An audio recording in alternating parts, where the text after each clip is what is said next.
Pastor نوید ملک خداوند کی عظیم اور بین الاقوامی شہرت یافتہ خادم ہیں۔ آپ کی اردو اور انگریزی میں کتب، عہد جدید کی تفسیر، یوٹیوب پر 1000 کے قریب پیغامات، کئی مشکل ترین سوالات کے جوابات اور بائبل مقدس کے مفت آن لائن کورسز کے لیے وزٹ کیجیے www.newlifeinstitute.org۔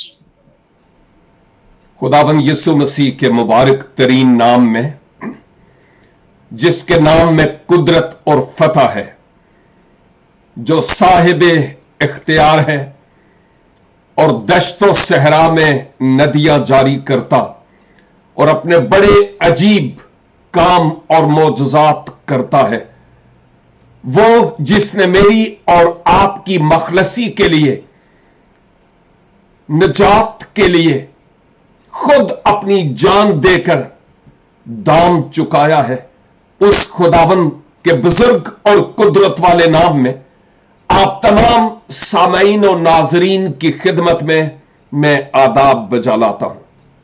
اور آج شب پھر میرے لیے یہ اعزاز اور شرف کی بات ہے کہ مقدسوں کے ذریعہ کی جانے والی پرستش اور دعاؤں کے وسیلہ سے میں برکت پا سکوں، اور پھر اس خداوند کے زندگی بخش کلام کے وسیلہ سے بھی، جس کو میں اور آپ مل کر سیکھنے کو ہے۔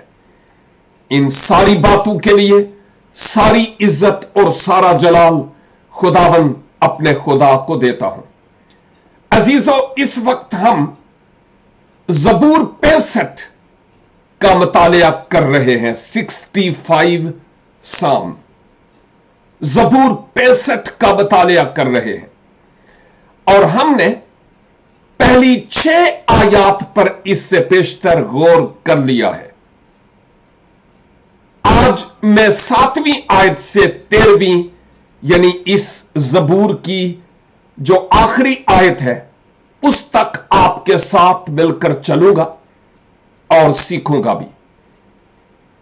یہ زبور خدا کے حضور، اس کی بارگاہوں میں شکر گزاری، حمد اور تعریف کی لفظوں میں مالا پروتا ہوا نظر آتا ہے۔ زبور نویس اگرچہ میر مغنی یعنی کوائر کا جو انچارج تھا، اس کے لیے یہ مزمور، یہ زبور لکھتا ہے، لیکن جیسا بارہا بار ہم کہتے ہیں، خدا حمد اور ستائش اور پرستش کے لائق ہے، اور اس کے لیے یہ زبور لکھا جا رہا تھا اس کے حضور۔ لیکن جو کوائر کے ہیڈز تھے، ان کے لیے اس لیے کہ وہ اس کو گا سکیں۔ یہ مزمور اصل میں زبور اور گیت دونوں کا اجتماع یعنی مجموعہ ہے۔ اس زبور میں اگر ہم پہلی 4 آیات کو یاد کر سکتے ہوں تو ہم نے خدا کے بنی نوع انسان کے لیے مخلصی بخش انتظام کو دیکھا ہے۔ جب ہم 5ویں آیت سے 8ویں آیت تک دیکھتے ہیں تو خدا کے خالق ہونے کو طور پر ہم دیکھتے ہیں، اور پھر جب ہم 9 آیت سے 13 آیت تک دیکھتے ہیں تو ہمیں خدا مہیا کرنے والے کے طور پر نظر آتا ہے۔ اس کی عظمت، اس کی بزرگی اور اس کے عجیب کام ہمیں نظر آتے ہیں۔ اس زبور میں داؤد خدا کے حضور شکر گزاری کرتا اور خدا کی حمد کرتا ہے، لیکن یہ اس کی زندگی کے کون سے وقت میں، کس موقع پر یہ زبور لکھا گیا، اس کے بارے میں معلوم نہیں ہے۔ لیکن جو خدا کے لوگ، جن کو میں بائبل مقدس کے علماء کہتا ہوں، وہ یہ کہتے ہیں کہ پاسبل ہے کہ اس نے جو ان کی फीस्ट ऑफ हार्वेस्ट थी, यानी फसल की ईद, और उसके भी पहले फल की। उस वक्त शुक्रगुजारी के तौर पर दाऊद ने यह जबूर लिखा। और बाय द वे, आप जो फेसबुक पर हैं, आप देख रहे हैं कि मैंने अपनी बैकग्राउंड में फसल की ही एक वीडियो लगाई, ताकि आप दोहरा इस जबूर के जरिया से मेरे साथ मिलकर सीखने वाले हो सकें। और इन्हीं बातों पर आज हम इस कलील से वक्त में गौर खोज करेंगे। याद रहे कि खुदा की हजूरी ना सिर्फ खुदा के मकदस और उसके घर में थी, या खेमा इज्तिमा में, या बाद अज़ा हैकल में, बल्कि इस पूरी धरती पर खुदा की हजूरी थी और है। जहां कहीं कोई तालिब खुदा का तलबगार हो, वहां ही वो अपने तालिबों की सुनता और जवाब देता है। आपके साथ मिलकर मैं यह भी कहूंगा कि जब हम तीसरी चौथी आयत पर गौर करते थे, तो वो मसीह की तरफ और मसीह की तरफ से मुहैया किए गए कुफारे की तरफ भी नबुवती रूह में इशारा करता हुआ हमें नजर आता है। ताहम हम इस वक्त से फायदा उठाते हुए आगे बढ़ते हैं और खुदा के अख्तियार, खुदा की कुदरत, खुदा की अजमत, उसके मोजज़ात और उसके अजीब कामों का जिक्र अब मजीद आगे देखते हैं। 65 की 7 यानी 7 में लिखा है। असल में यह तो 5वीं आयत से ही बात शुरू हो जाती है, लेकिन हम ऑलरेडी मुतालिया कर चुके हैं 7वीं आयत से। तू समुंदर के और उसकी मौजों के शोर को और उम्मतों के हंगामा को मौकूफ कर देता है। बुजुर्ग दाऊद खुदा की जो तख्लीकी कुदरत है उसको याद करते हुए खुदा की तारीफ और मदासराई करते हैं और कहते हैं कि ऐ खुदा याहवे, तू अपनी कुदरत के वसीला से, यानी अपनी ताकत और अपने इख्तियार कुल होने की हैसियत से समुंदर की मौजों को मौकूफ करता है और उम्मतों के हंगामा को। जब हम मुकाशफा की किताब का मुतालिया करते हैं, अभी नहीं निकालेंगे हम, वहां पर ज्यादातर मकामात पर जहां समुंदर के अल्फाज आए हैं, बेशतर ऐसे मौके हैं जहां पर समुंदर कौमों और उम्मतों की तरफ इशारा करता है। और यहां जब कहा गया कि कौमों के हंगामा, उम्मतों के हंगामा और समुंदर की मौजों को मौकूफ करता है, तो इसका मतलब यह हुआ कि वो तमाम जो मुखालिफ होकर उठ खड़े होते हैं, बड़े बड़े मुंह खोलते और बंदगाने खुदा के बरखिलाफ बोलते और खुदा के पाक नाम पर कुफ्र बकते हैं और उसके मसीहा के नाम पर, खुदा के पास यह अख्तियार है कि उनके इन बड़े मुंह को सी डाले, बंद कर डाले और इन तमाम कौमों और उम्मतों के हंगामे और शोर को वो मौकूफ कर डाले। खुदा के पास ये अख्तियार है। यानी जो खुदा के और मसीह के मुखालिफ यानी मुखालिफ मसीह है। आज भी खुदा के पास यह इख्तियार है कि उनके मुंह बंद कर दे, लेकिन मैं समझता हूं कि खुदा ने इंसान को मोहलत दी है। खुदा तहम्मुल और सब्र करता है, जज्बाती नहीं है, और वो इंतजार करता है कि इनकी नौबत तौबा तक पहुंचे। खुदा की शरीर की हलाकत में कोई खुशी नहीं है। और हम खुदा के मुकद्दस कलाम के मुताबिक इस हकीकत को भी देखते हैं कि वो चाहता है कि हर एक शख्स खुदा की तरफ नैनवा के लोगों की तरह रुजू लाए।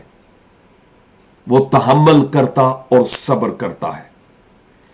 और फिर आयत 8 जब हम देखते हैं तो लिखा है, जमीन की इंतहा के रहने वाले तेरे मोजज़ों से डरते हैं। तू मतलाए सुबह को और शाम को शादमानी बख्शता है। जमीन के इंतहा के रहने वाले तेरे मोजज़ों से डरते हैं। दाऊद जिन मोजज़ात और जिन अजीब कामों का जिक्र करते हैं, वो खुदा के वो अजीम काम और मोजज़ात हैं जो उसने दाऊद के असलाफ यानी बुजुर्गाने इस्राइल की जिंदगी में किए। और वो मोजज़ात और वो खौफनाक काम जो कौमों को हिला देने वाले थे। मिस्र से लेकर कनान तक में किस किस मोजज़े का और किस किस अजीब काम का जिक्र करूं। अगर आपको पता ना होता तो मैं बताता, लेकिन आप ऑलरेडी इस्राइल की तारीख से वाकिफ है कि खुदा ने किस किस तरह से अपने लोगों की मदद की, उनके लिए मुहैया किया, उनकी तरफ से होकर लड़ा, उनको शादमानी बख्शी, और मुखालिफीन इस्राइल को जो दर हकीकत खुदा के बरखिलाफ थे, उनको शिकस्त खोरदा किया है। तो दाऊद इसी बात को याद कर रहे हैं कि ऐ खुदा, तेरे अजीब कामों के सबब से इंतहाए जमीन वाले तेरे मोजज़ों के सबब से डरते हैं, क्योंकि वो बुजुर्ग और आली है और उस जैसा और कोई माबूद नहीं है। और फिर बुजुर्ग दाऊद कहते हैं, तू मतलाए सुबह, यानी जिसको हम सुबह सादिक कहते हैं, जब पांव फटती है, सुबह का सूरज तलू होता है। मतलाए सुबह यानी जब सुबह होती है, और शाम को यानी सुबह को और शाम को और दिन को भी खुदा शादमानी बख्शता है। माहिरीन ये कहते हैं कि अगर आप अपने घर में हैं तो इसके लिए भी खुदा का शुक्र हो, लेकिन दूसरी तरफ हम इस हकीकत को भी देखते हैं कि अगर आप सुबह खुली फिजा में निकलते हैं, नेचर में, तो आप के हवास, आपका जहन और ज्यादा फ्रेश हो जाएगा। और ये तजर्बा की बातें भी हैं जिनका मैं जिक्र कर रहा हूं। और जब हम सुबह को बाहर निकलते हैं, सूरज तलू होता है, चिड़ियां चहचहाती हैं, दरख्त हिलते हैं, सब्ज पत्ते अपनी सदा सुनाई देते हैं, तो उस वक्त हम परवरदिगार आलम यानी खुदाबंद अपने खुदा के नाम की तमजीद किए बगैर रह नहीं सकते।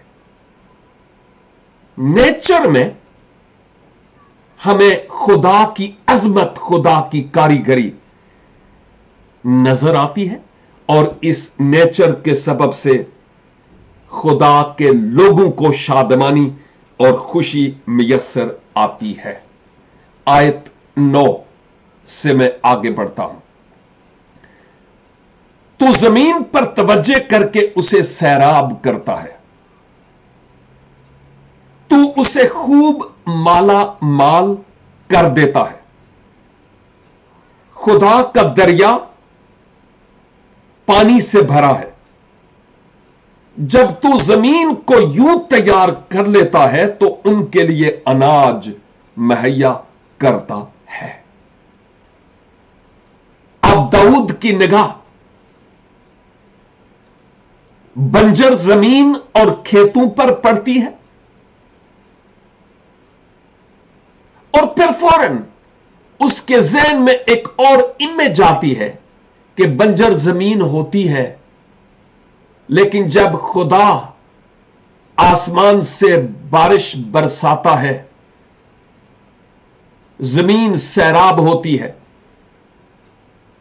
और फिर वही बंजर जमीन, वो खेत जिनके रंग उड़े हुए थे, उन पर फिर से बहार आती, हुस्न आता है और खूबसूरती आती है। इस बात का दाऊद इस आयत में जिक्र कर रहे हैं। तू जमीन पर तवज्जो करके उसे सैराब करता है। यह सैराब पानी और बारिश की तरफ इशारा है, यानी उसे गीला करता है इस जमीन को,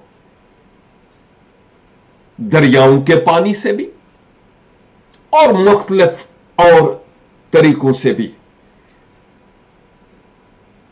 तू उसे खूब माला माल कर देता है, यानी जब जमीन सैराब होती है, गीली होती है, तो फिर उसमें ऐसी कुदरत खुदा डालता है, ऐसी दौलत कि क्या होता है आगे। खुदा का दरिया पानी से भरा है। इसका मतलब हमें जरा गौर से सुनना है कि दाऊद के कहने का मतलब यह था कि खुदा का दरिया कभी खाली नहीं होता, उसमें हमेशा पानी रहता है। और कभी कभी हम मुहावराती जबान में यह कहते हैं, ओ जी दरिया भी खुश्क हो जाते ने ते सुख जाते ने। ऑफकोर्स सूख जाते हैं, लेकिन खुदा का दरिया उसकी कुदरत के वसीला से और उसकी अजमत के वसीला से हमेशा भरा, लबालब भरा रहता है। उसमें कमी नहीं आती, वो और ज्यादा सैराब करता चला जाता है। यह दरिया पानी की तरफ भी इशारा है, यह दरिया मोहब्बत इलाही की तरफ भी इशारा है।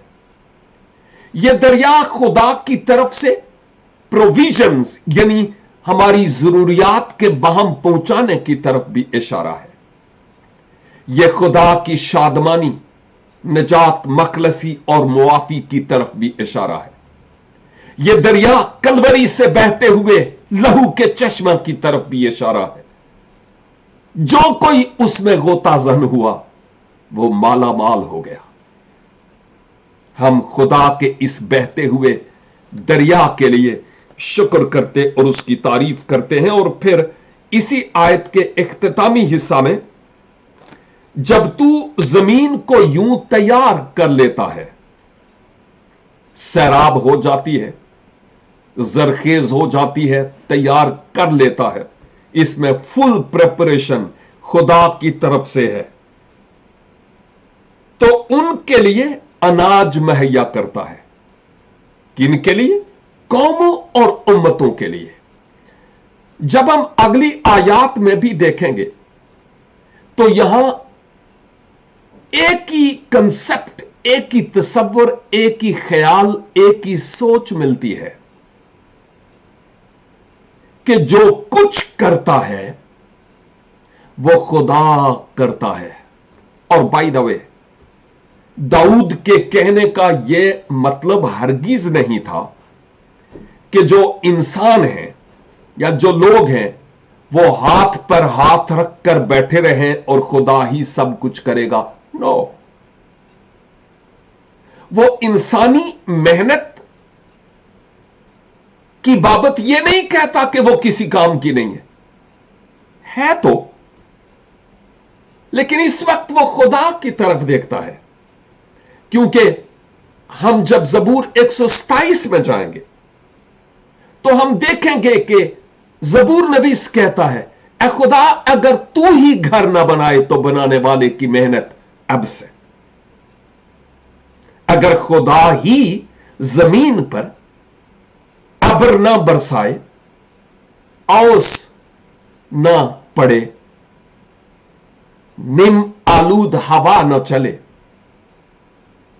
बीज को उगाए ना, तो किसान की सारी मेहनत जाया हो जाती है। इसीलिए जबूर इस वक्त इंसानों की मेहनत तो अपनी जगह पर है, वो उनको रद्द नहीं करता कि वो किसी काम की नहीं है, लेकिन दूसरी तरफ वो ये कहता है, आहा, इंसान की सारी मेहनत इस सूरत में अब से, अगर खुदा की मदद हासिल ना हो तो। इसलिए मेरे अजीजों, हम जो भी अपने हाथों से मशक्कत करते हैं, जरूरी नहीं किसान का काम, कोई भी काम हो, उसमें खुदा को जरूर शामिल करें, क्योंकि वही है जो हमारे प्लान्स और हमारे मंसूबों को पायाए तकमील तक पहुंचाता है। और आयत 10, तू उसकी रेघारियों को खूब सैराब करता है। वो लोग जो किसान हैं या खेती बाड़ी का काम करते हैं, वो रेघारी का मतलब समझते हैं। अब तो जदीद मशीनरी है, लेकिन मिसाल दे रहा हूं हल की। जब हल जूता जाता है तो बैल आगे होते हैं और पीछे हल का फाल जमीन का सीना चीरता हुआ निकलता है। और ये जो चीरा जाना है जमीन का, बार बार कई लकीरें इस जमीन पर पड़ती हैं खेतों में, और इसी को रेघारी कहा जाता है। और बुजुर्ग दाऊद कहते हैं, तू उसकी रेघारियों को खूब सैराब करता है, यानी खूब जी भर कर जितनी उसकी जरूरत है उसको तू पानी मुहैया करता है, और उसके मेंढों को बिठा देता है। तू उसे बारिश से नरम करता है और उसकी पैदावार में बरकत देता है। हैवानात और मवेशियों की तरफ भी इशारा है, लेकिन दर हकीकत ये ढेलों की तरफ, कि उनको तू हमवार करता है और फिर इस लायक करता है कि उन्हें बारिश से तू नरम करे और उसकी पैदावार पर बरकत देता है। और हम जानते हैं कि बरकत देने वाला खुदा बजाते खुद है। हमारी उस मेहनत पर जो मेहनत ऐसी होती है जिसमें खुदा को शामिल किया जाता है तो, और तभी खुदा उन मेहनतों पर बरकत बख्शता है। यह वो सदाकत है जो खुदावंद के पाक कलाम में हमें नजर आती है। तू साल को अपने लुत्फ का ताज पहनाता है। मैंने इसीलिए कहा था कि पॉसिबल है कि ये जो एनुअल या सालाना फसल की ईद थी, मुमकिन है कि उसी वक्त ये ज़बूर लिखा गया। इस फसल की खूबसूरती और हुस्न देखकर खुदा के हुजूर दाऊद के दिल में यह ख्याल आता है कि मैं लिखूं, और वो कहता है तो साल को अपने लुत्फ का ताज पहनाता है। इसका मतलब यह हुआ कि जब ए खुदा साल में फसल उगती है, तो इस फसल के उगने के सबब से जब इंसान शादमान होता है, उसका दिल खुशी से बाग बाग हो जाता, झूम उठता है। तो गोया इंसान शादमान होता है, गोया वो साल इस्तिलाही माना में, शायरी की जबान में, गोया शादमानी का ताज पहनता है किसान के लिए। यह शायरी की जबान इस्तेमाल हुई है। और तेरी राहों से रोगन टपकता है, ऐसा रोगन जो हमारी सेहत के लिए सेहत अफजा भी है, ऐसा रोगन जो हमारे जख्मों के लिए दवा का काम भी करता है। यानी हमारा खुदा हमारे लिए हमारी जरूरत के मुताबिक हर एक चीज को मुहैया करता है। आयत 12, वो बियाबान की चरागाहों पर टपकता है और पहाड़ियां खुशी से कमर बसता है। जब हम यहां रोगन की बात करते हैं, तो फिर वो मजीद आगे बढ़ते हुए कहता है वो बियाबान की चरागाहों पर टपकता है। रूह में बियाबान की चरागाहों को, हरियाली खेतियों को जब वो देखता है, तो उसे एक अजीब सी खूबसूरती और दमक नजर आती है रूह में, और उसे यूं लगता है जैसे खुदा ने इन खेतियों पर, इन हरियाली वादियों पर, हरी वादियों पर और इन फसलों के ऊपर अपना तेल मला है, जिस सबब से इतनी खूबसूरती और हुस्न है। और यूं जब वादियां और फसल के खेत शादमान होते और खुशी से झूमते हैं, और किसान का दिल भी खुदा के हुजूर शुक्रगुजारी करता है, तो उस वक्त वो कहता है उनकी खुशी के सबब से जो पहाड़ियां हैं वो भी इंतहाई शादमान होती हैं। खुशी और मसरत के जज्बात का वो जिक्र कर रहा है। पहाड़ी को किसी ने मुस्कुराते हुए कभी नहीं देखा, लेकिन खूबसूरती और रौनक का वो यहां पर जिक्र कर रहा है कि कितनी खूबसूरती और कितना हुस्न नजर आता है जब खुदा ऐसा करता है तो। और आयत 13, चरागाहों में झुंड के झुंड फैले हुए हैं, यानी रेवड़ ही रेवड़, गौल ही गौल। खास चरागाहों में चरिंदों के गोल हों, या अगर दरिंदे कहीं निकल आए, या बर्ड्स यानी परिंदे,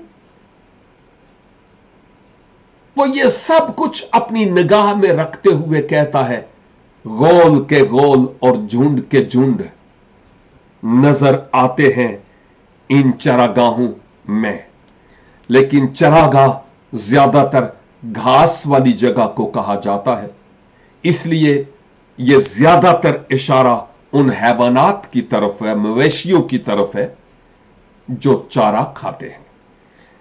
वादियां अनाज से ढकी हुई है। आप अंदाजा कर सकते हैं, मिसाल ये कि वो लोग जो बर्फानी इलाकों से वाकिफ हैं, जब बर्फ पड़ती है, जब तक साफ ना की जाए सब कुछ ढका हुआ नजर आता है। इवन एटलीस्ट जिस मुल्क में मैं हूं, वहां पर झीलें और अगर छोटी नदियां हैं तो उनके ऊपर बर्फ और पानी ऐसा जम जाता है कि थोड़ा सा शिमाल की तरफ जहां मैं शुरू में था, वहां उनके ऊपर गाड़ियां चलाते हैं लोग। आप देख रहे हैं यहां पर क्या लिखा है कि जैसे मिसाल दे रहा हूं, जैसे बर्फ के सबब से झीलें ढकी होती हैं, बाकी वादियां, खेतियां, पहाड़ सब छिप जाते हैं। ऐ खुदा, अनाज के सबब से जो तू इंसान की मेहनत के सबब से जिसमें तू शामिल होता है, इतना अनाज बख्शता है कि वादियां ढकी होती है, बहुत कसरत से अनाज, और वो खुशी के मारे ललकारती और गाती है। यह शायरी की जबान है कि वादियां किस कदर शादमान होती है, खुश होती है, खूबसूरत लगती है जब उन वादियों और उन चरागाहों और उन खेतों में हम लहलहाती और लहराती हुई फसल को देखते हैं, अनाज को देखते हैं। तो क्या इस ज़बूर के इस पूरे हिस्से में हमें खुदा की अजमत और खुदा की बुजुर्गी का एहसास होता है? वो किस कदर बुजुर्ग और आली खुदा है, किस कदर कुदरत और इज्जत और हशमत के लायक है।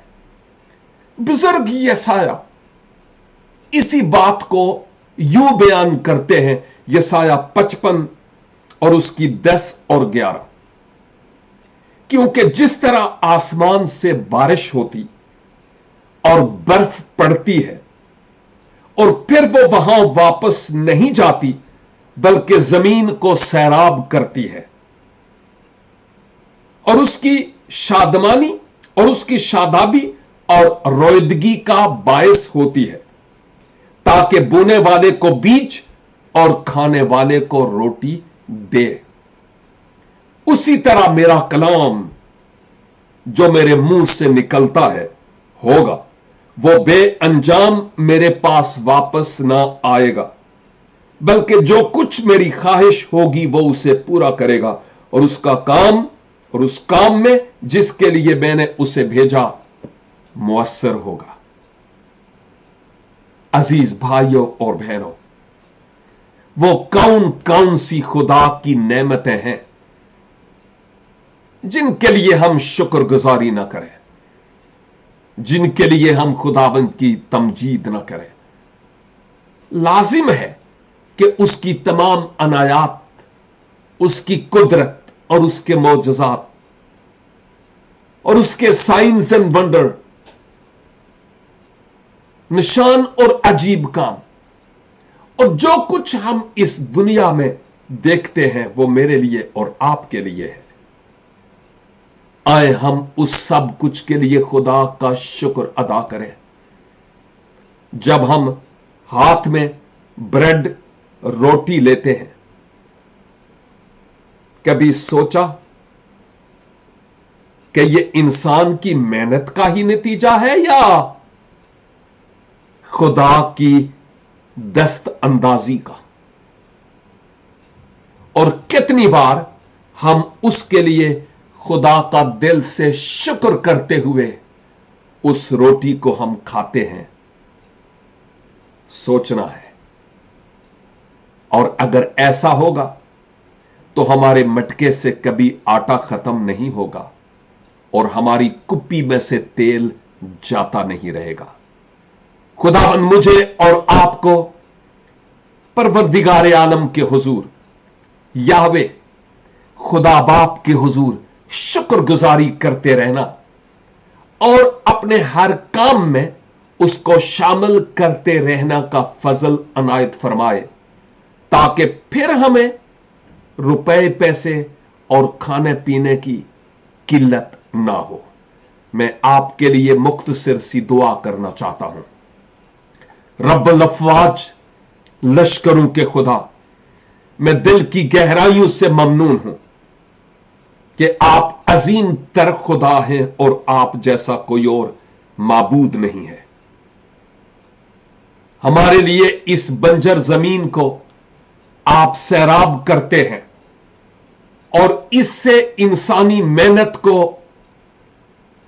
रंग देते और फसल उगाते हैं, जिससे हम शेर और आसूदा होते हैं। हम आपका शुक्र अदा करते हैं उन तमाम बरकतों के लिए जो आपने आज तक हमें बख्शी हैं।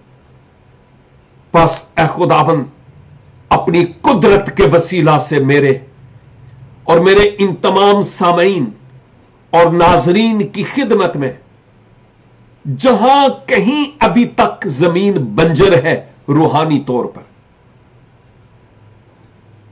यसु मसीह नासरी के नाम से वहां पर जरखेजी आ जाए, शादाबी आ जाए, वो जमीन सैराब हो जाए और आपका नाम हमारी शुक्रगुजारियों के वसीला से जलाल पाए। हर तरह की बीमारी का बंजरपन, बे औलादी का बंजरपन, रुपए पैसे की कमी का बंजरपन यीशु मसीह नासरी के नाम से मुकम्मल तौर पर जाता रहे अभी और इसी वक्त, ताकि खुदावन आपके लोग आपके नाम की सताइश, तमजीद और हम्द करने वाले हों। आप हमारी दुआ, मिन्नत और शुक्रगुजारी को सुनिए और कबूल फरमाइए, क्योंकि मांगते हैं अपने प्यारे खुदावंद यीशु मसीह नासरी के वसीला से। आमीन एंड आमीन।